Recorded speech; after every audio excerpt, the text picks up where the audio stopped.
One of my favorite books is The Education of Henry Adams, published in 1918. It's an extended meditation, written in old age by a scion of one of Boston's elite families, on how the world had changed in his lifetime, and how his formal education had not prepared him for the events through which he had lived.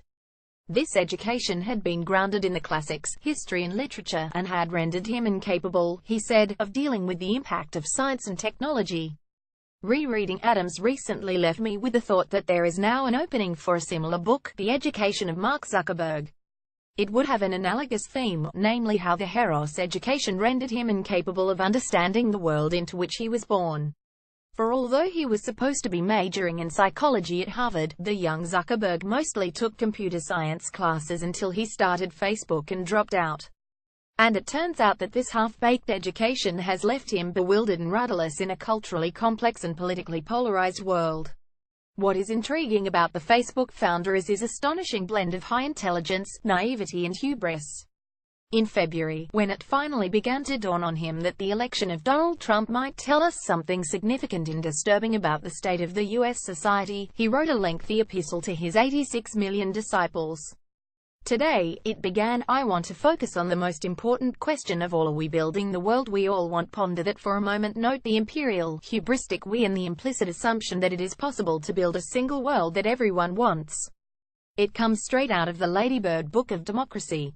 The epistle continues in the same vein. Progress now requires humanity coming together, not just as cities or nations, but also as a global community. And of course Facebook would provide just such a community. After all, it already has more than 2 billion users, which is significantly more people than there are in China. When it began to dawn on people that the powerful ad targeting machine that Zuckerberg and his associates had built might also have been used to nudge voters towards Trump and away from Clinton, Zuckerberg's response was a mixture of denial and incredulity. Then, as the evidence mounted that his machine had indeed been weaponized by political actors to send so-called dark posts to individual users, he pivoted rapidly from incredulity to skepticism and then, as the evidence became incontrovertible, to technocratic determination to solve the problem. In between, he took consolation from the fact that since everyone was now angry with Facebook, the company must be doing something right.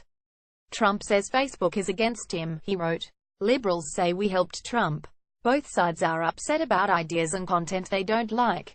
That's what running a platform for all ideas looks like. Given the ineptitude of his response to the crisis, Zuckerberg makes Theresa May look like Einstein.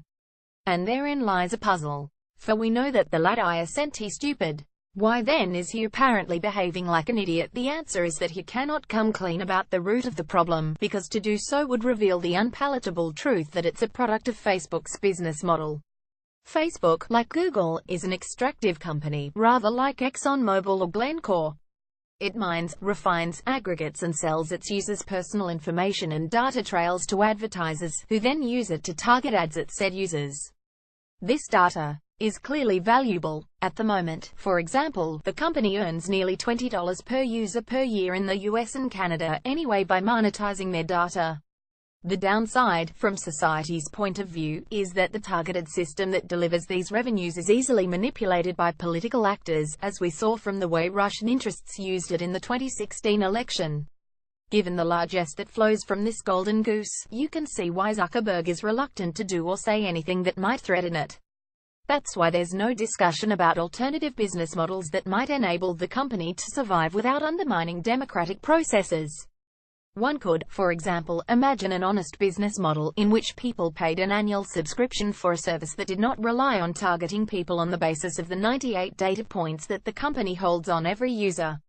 All it would need is for Facebook users to fork out $20 a year for the pleasure of sharing lolcats with one another. What's the likelihood of that happening? You know the answer. Which is why Zuck will continue to keep mum about the sordid reality underpinning his money machine.